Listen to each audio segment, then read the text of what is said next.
Quiero darte la bienvenida a la primera clase del curso LGTBI y Capitalismo en el campus virtual Izquierda Diario. Esta primera clase se titula Introducción y los primeros combates, Reforma o Revolución, abarcando el periodo de 1897 a 1933, ya que nuestro objetivo es reflexionar para pensar el presente a través de una historia de la disidencia sexual organizada, es decir, en este episodio veremos las primeras organizaciones, toda esta primera ola de un movimiento por la reforma, se llamaba por la reforma sexual, desde finales del siglo XIX hasta el auge de los fascismos. Es una de las periodizaciones históricas que haremos, luego nos encontraremos otras dos en la segunda clase a lo largo de, bueno, desde 1933 hasta comienzo de los años 80 y en la tercera clase desde el principio de los 80 hasta el presente. El objetivo de esta clase es hacer, bueno, primero una especie de introducción de conceptos con los que nos manejaremos a lo largo del curso. Además, también te aparecerán, que lo puedes ver en recursos, bueno, toda una serie de recomendaciones de bibliografía, materiales, etcétera, que en cada clase con los que puedes ir completando un poco esta formación que hagamos. Bueno, por lo dicho, en esta clase se trata de recorrer la historia de estos primeros combates, de estas primeras organizaciones, y se llama Reforma o Revolución porque es un debate que no solo atravesó el movimiento obrero en la época, no solo es el título de un famoso ensayo de la dirigente Rosa Luxemburgo, sino que también es un debate que atravesó a las organizaciones que veremos, a unas organizaciones que, bueno, el contexto en el que están nos permite también introducirnos en cómo es este curso. Se trata, por lo tanto, de un curso, y en este caso una clase, centrada en la disidencia sexual organizada, en los movimientos. Por lo tanto, quedan fuera del mismo un tema que también es muy interesante para investigación, es todas las sociedades y momentos históricos y lugares donde normas sexuales y disidencias sexuales diferentes a las que conocemos hoy en día, a las que podemos tener una referencia desde una posición pues, más en Occidente, existirían. Lo dicho, no es nuestro caso, ya que muchas veces precisamente la norma sexual occidental se ha exportado a través del colonialismo, se ha impuesto como parte del imperialismo en el siglo XIX, XX, y tratamos de reconocer, bueno, qué combate hay frente a toda esta serie de normas y de imposiciones. Por lo tanto, el entorno en el que nos centraremos no se trata de que sea eurocéntrico, pero tendrá que ser, por lo tanto, para esta época, Europa y América. Primero comenzaremos con una introducción y luego ya pasaremos a la parte histórica. La introducción queríamos nos va a situar en unos conceptos para definir, bueno, de dónde surge y de dónde se institucionaliza también toda esta opresión, todo lo que llamaremos la heteronorma, es decir, bueno, una serie de normas sexuales que protegen al régimen de la familia patriarcal. Un régimen de la familia patriarcal que en la época que vamos a ver, bueno, en este siglo XIX que empieza, sufre una auténtica revolución y sufre una revolución desde arriba, desde la organización del sistema capitalista. ¿Por qué sucede esto y qué tiene que ver con el tema que vamos a tratar, que tiene que ver con la opresión a la diversidad sexual? Bueno, entendemos por una parte que tanto el machismo como la heteronorma son dos caras de una misma moneda de disciplinamiento de cuerpos y de los deseos hacia este régimen patriarcal, hacia esta familia hegemónica y obligatoria, que es asimismo un producto histórico, que va evolucionando sus características según el lugar y la época en la que está. ¿Por qué decimos que tiene una relación con el sistema capitalista? Bueno, a día de hoy, y sobre todo en la crisis en la que estamos, podemos ver que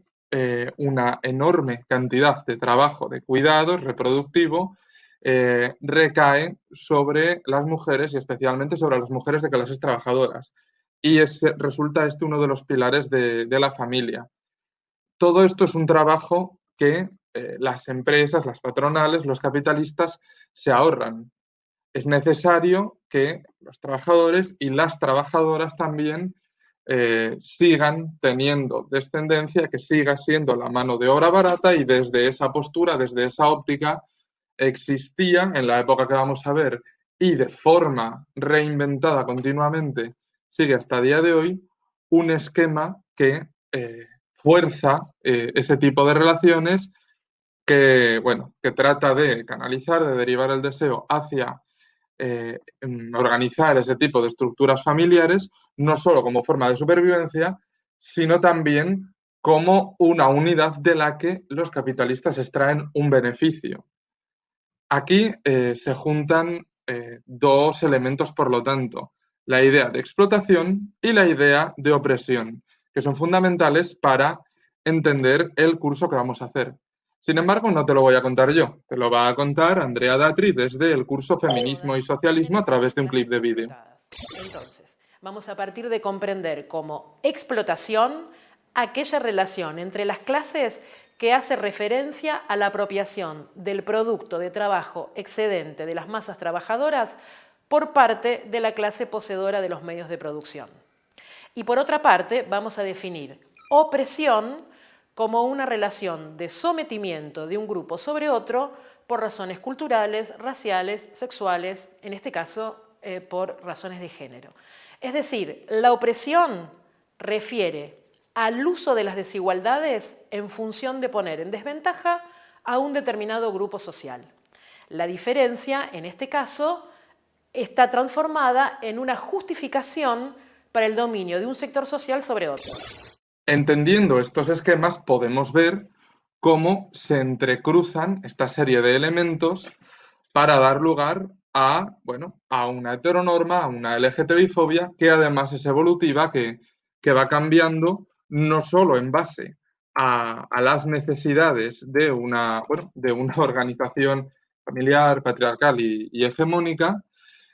sino también de los derechos que se van conquistando y de los movimientos que se han ido organizando para arrancarlos. Y este es precisamente el tema del curso en el que entraremos. Para ello nos iremos directamente al año de inicio que aparece en el título del curso, a 1897, ya que es el año en el que se considera, existe un consenso, que surge la primera organización por los derechos de las personas no heterosexuales, que es el Comité Científico Humanitario, fundado en Alemania por el doctor Magnus Hirschfeld. Esta será una figura bastante importante a lo largo de esta época, como la veremos. Sin embargo, trataremos de hacer una historia que vaya más allá de figuras y protagonistas, sino más de movimientos colectivos y de las condiciones de vida. Por lo tanto, este es un primer movimiento que no solo surge en Alemania y que no tiene un inicio exacto en 1897, a pesar de que es cuando se constituye la primera organización. A lo largo del siglo XIX existen voces, son, bueno, voces intelectuales que desde la medicina, desde la literatura, muchas veces ligadas a los inicios de la psicología, dan, bueno, una propuesta de despenalización de la homosexualidad, entendiendo que existe una penalización tanto legal como consuetudinaria, con un rango legal de facto, prácticamente en todo el mundo, o al menos en todo el mundo, donde en esta época, además de desarrollo imperialista, se ha implantado el sistema capitalista. Por lo tanto, a lo largo de este siglo XIX irán surgiendo algunas de estas voces, como Ulrich, como Carol Maria Gerdueni, que proponen, bueno, hacen toda esta serie de propuestas, sobre todo de despenalización. Va a ser el elemento común, por urgencia, de esta generación, de esta primera ola. A finales de este siglo XIX y principios del XX, ya nos plantamos en las décadas de 1900, 1890, sí que van a ir surgiendo en otros países como en Gran Bretaña, en Francia, en Italia, en Suiza, en Estados Unidos, muchas veces a través de emigrados de estas organizaciones. Bueno, elementos similares en algunos términos a este comité científico humanitario del que hablábamos, pero con un cariz más intelectual. Se trata prácticamente de círculos intelectuales. Es más cercano a esa figura que a lo que entenderíamos como grupos activistas hoy en día. Se destacan, por ejemplo, en Gran Bretaña figuras como Oscar Wilde o como Edward Carpenter. De hecho, el juicio a Oscar Wilde será bastante seguido, bastante conocido en toda Europa, ya que pasará por la cárcel acusado, bueno, por su homosexualidad. Van a aparecer también algunas revistas, como la revista Derigen o la revista Friend, que son, bueno, revistas culturales gay y lésbicas respectivamente, que llegaron a tener tiradas bastante importantes en los años 20, tiradas de varias decenas de miles y que, bueno, eran espacios también de debate y mantenían,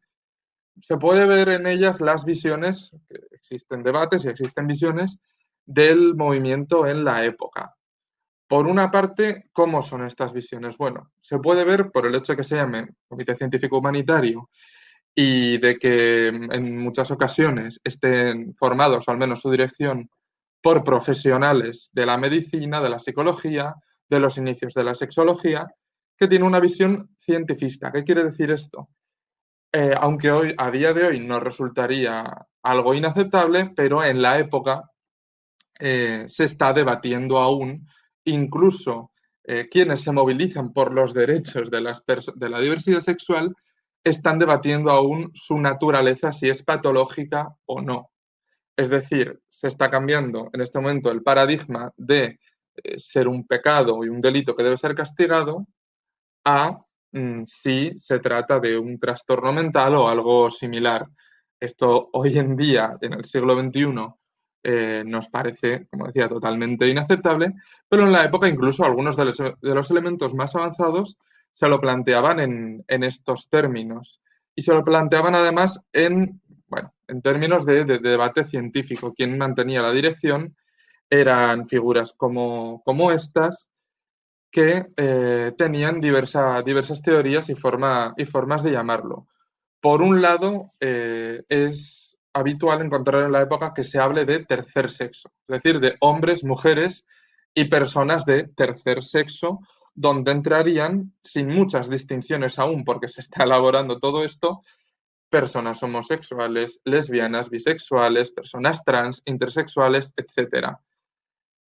No existe aún una idea diferenciada de orientación sexual, de qué te atrae, o de identidad sexual, cómo te identificas. De momento sigue estando todo, bueno, sin discernir en la época. También es habitual que incluso desde una posición más culturalista, que ahora lo explicaremos, se hable incluso de uranistas o de uranismo, bueno, en referencia a que todas estas aptitudes muchas veces se daban en figuras de la mitología como el dios Urano y que los círculos intelectuales que comienzan, sobre todo en Gran Bretaña, en Alemania, a elaborar todo este tipo de teorías, son intelectuales, tienen como referencia la antigüedad, tienen como referencia el mundo grecolatino, la estética incluso grecolatina,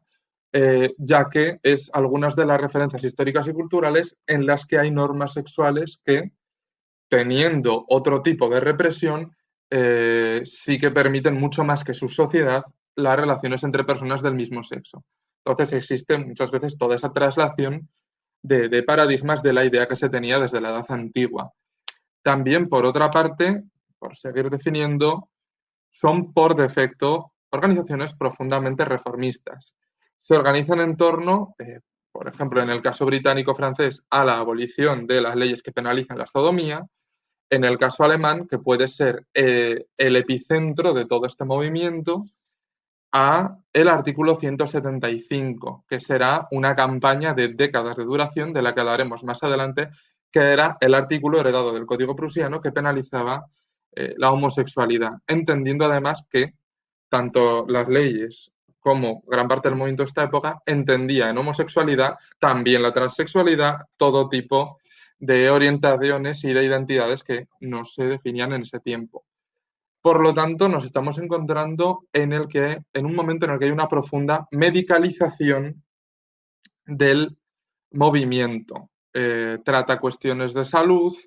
se plantea si es un cerebro diferente, es decir, toda una serie de cosas que hoy en día nos sorprenderían y que no solo van a durar a finales del siglo XIX, sino unos cuantos años. Nos vamos a encontrar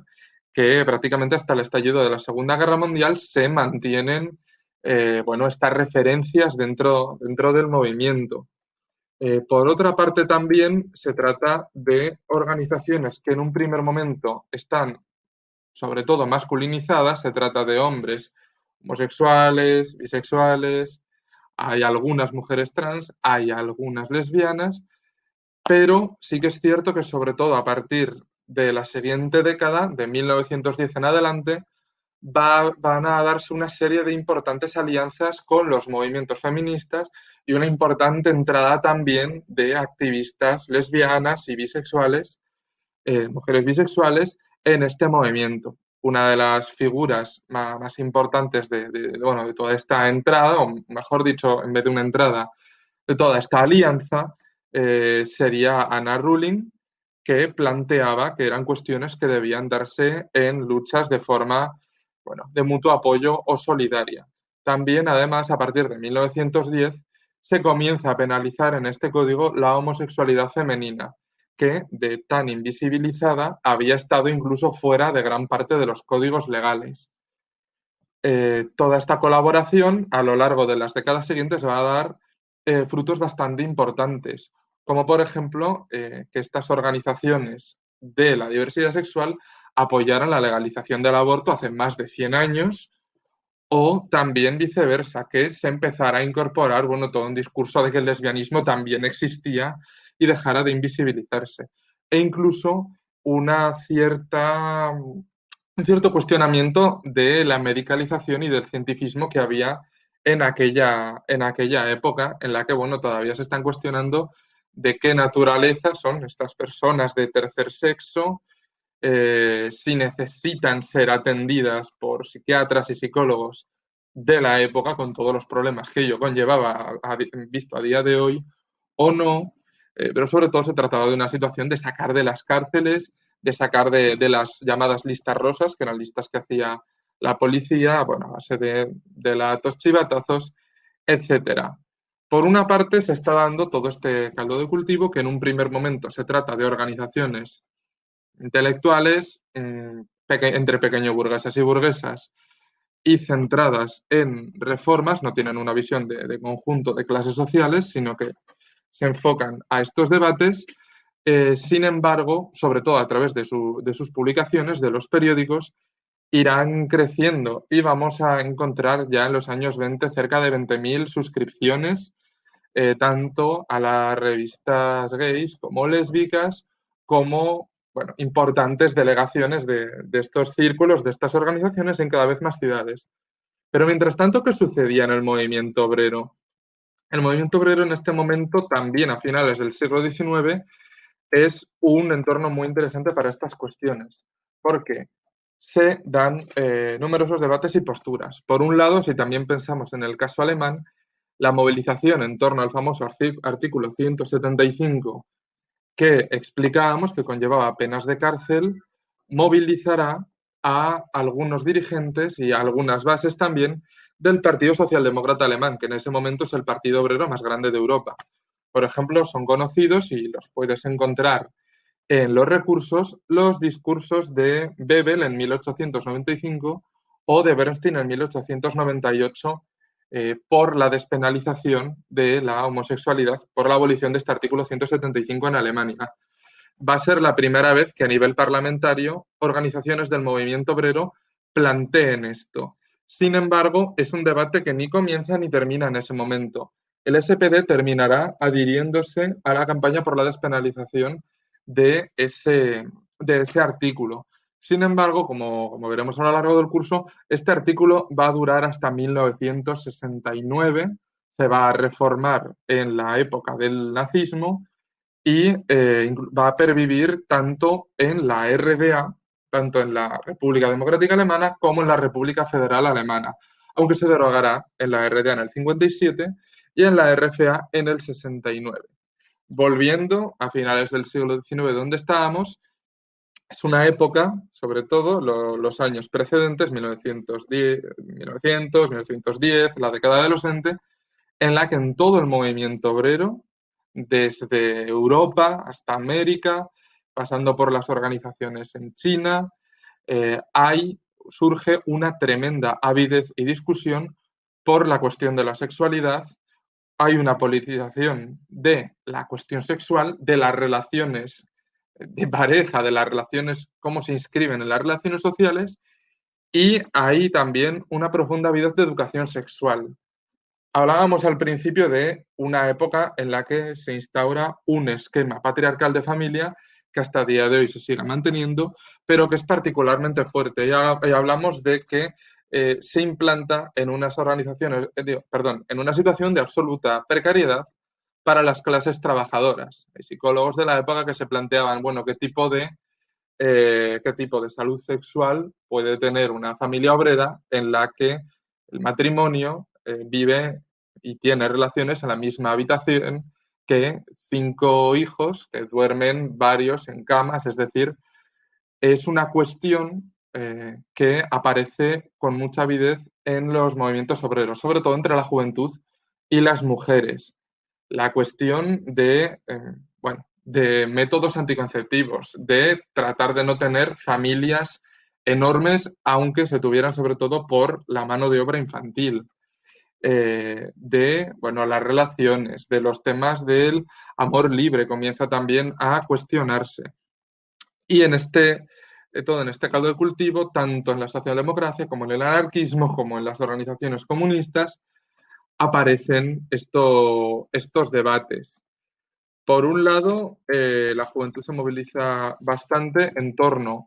a la sexualidad, pero por otro también ya hay teóricos y teóricas que ya venían planteando cuestiones en torno al amor libre. De hecho, hay una cita, vamos a poner en el caso de la CNT, de la Confederación Nacional del Trabajo Española, y en el año 1930, una joven teórica, que es Amparo Bosch, que trabaja en la salud sexual, plantea respecto a la cuestión del amor libre que pareja privada, propiedad privada, capital privado son 3 piedras que se sostienen entre sí, que no son leyes inmutables, sino normas sociales convencionales y que refuerzan la sociedad capitalista. Se piden, para derribarlo, por lo tanto, lo que llaman el reconocimiento pleno de todas las formas de unión amorosa.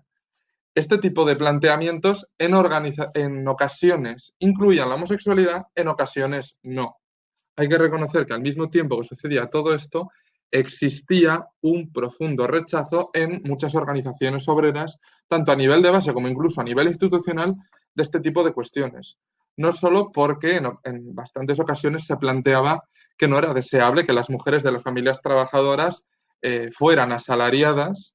sino que debían mantenerse en el hogar. Y esto no solo era un prejuicio, sino que muchas veces era toda una línea política. Ni qué decir tiene de la cuestión de la diversidad sexual, que bueno, habitualmente era etiquetada como algo propio de aristócratas, burgueses y miembros de la Iglesia, propio de la degeneración que sufren. Sin embargo,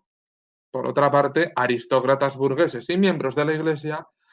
adjudicaban la homosexualidad, la transexualidad y todo lo que llamaban desviaciones a las clases trabajadoras y a la degradación en la que vivían materialmente y, bueno, al profundo clasismo que sentían, por lo tanto. Mientras esto sucedía, estas cuestiones seguían siendo transversales a todas las clases sociales. Y en muchas ocasiones veremos cómo existen debates incluso en torno, por ejemplo, nos encontramos una cita de Engels bastante interesante en la que a través de una carta le discute al partido en Alemania cambiar las líneas en el periódico cuando existe escándalos de aristócratas, de burgueses, que se revela su homosexualidad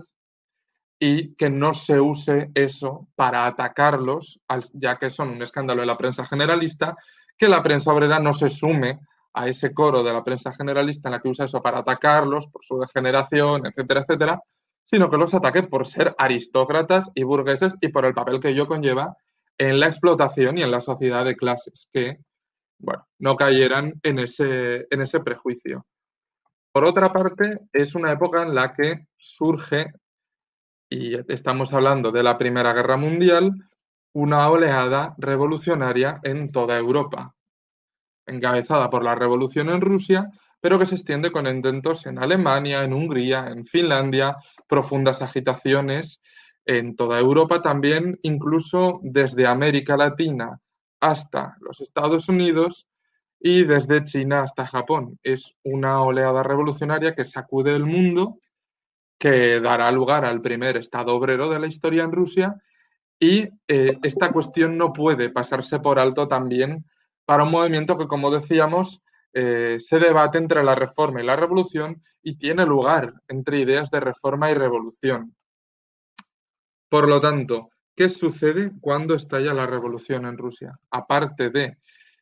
bueno, tomar el poder, de establecer un organismo de doble poder soviético que acaba siendo el corazón de la propia primera democracia obrera, y de darse una guerra civil, por lo tanto, de los blancos más las potencias imperialistas frente a este naciente Estado obrero, también una revolución no es digna de llamarse como tal, sino se cuela por todos los rincones de la vida.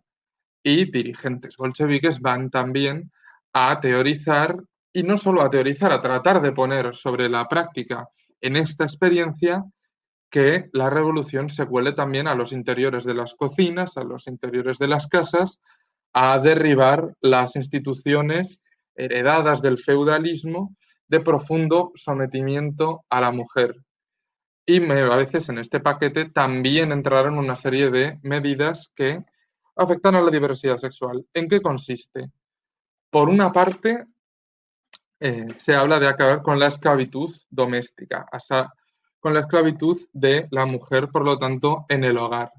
Y no solo crecer el número de asalariadas, sino se trata de sacar fuera del hogar y socializar tareas que se daban individualmente en las manos de un ejército de millones de mujeres obreras, cada una en su casa, haciéndolas, de crear lavaderos, comedores comunitarios, etcétera,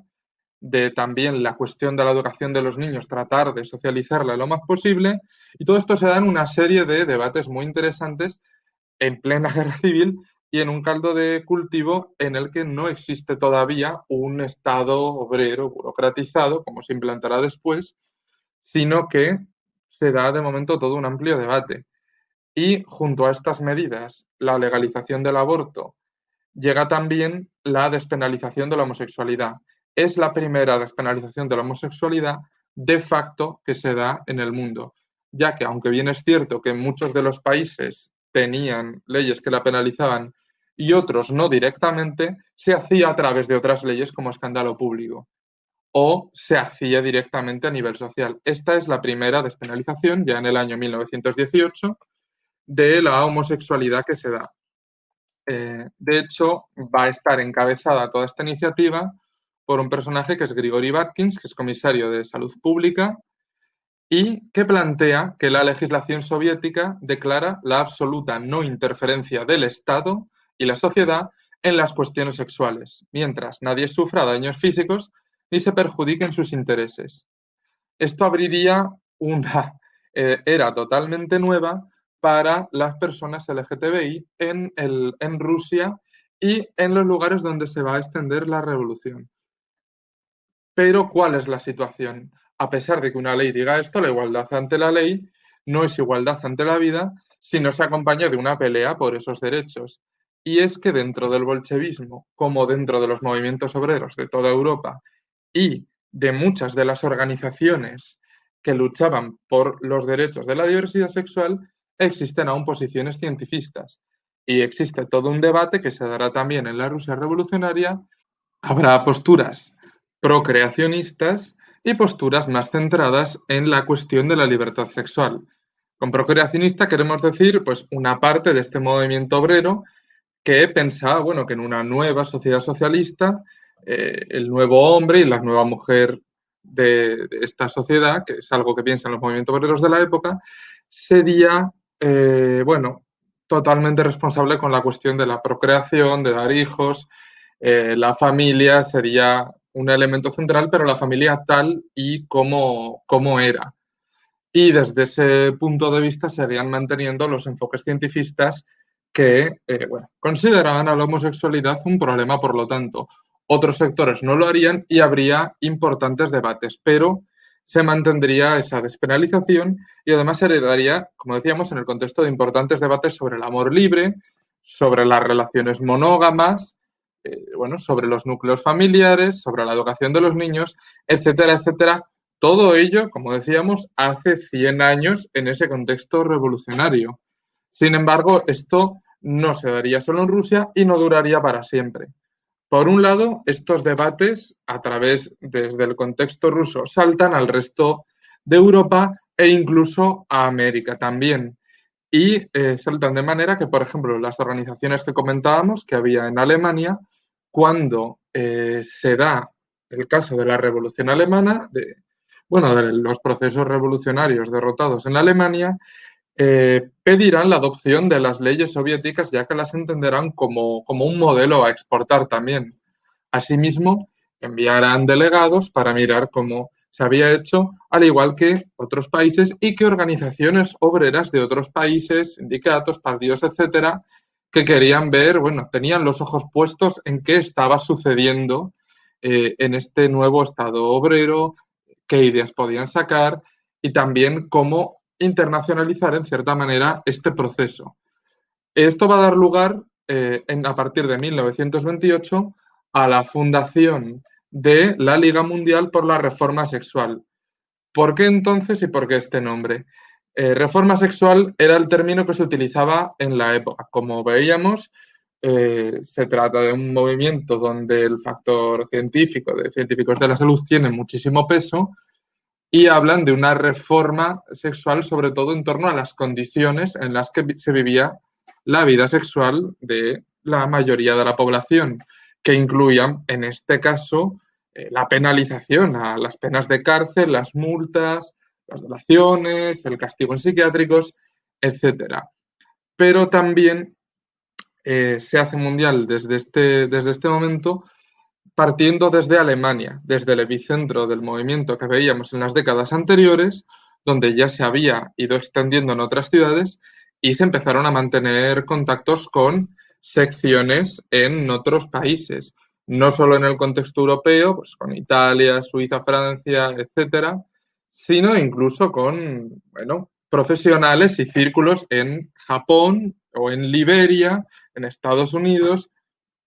en Rusia especialmente, también fue una cuestión que suscitó mucho interés y llegó a reunir a más de 30.000 personas en todo el mundo. Lo que sucede es que además cada sección tenía líneas distintas. Dentro de este mundo activista había figuras que cuestionaban bueno, todo ese enfoque tan médico y tan cientifista que en ocasiones era patologizante, como es el caso de Adolf Franz, que venía del anarquismo y aparte no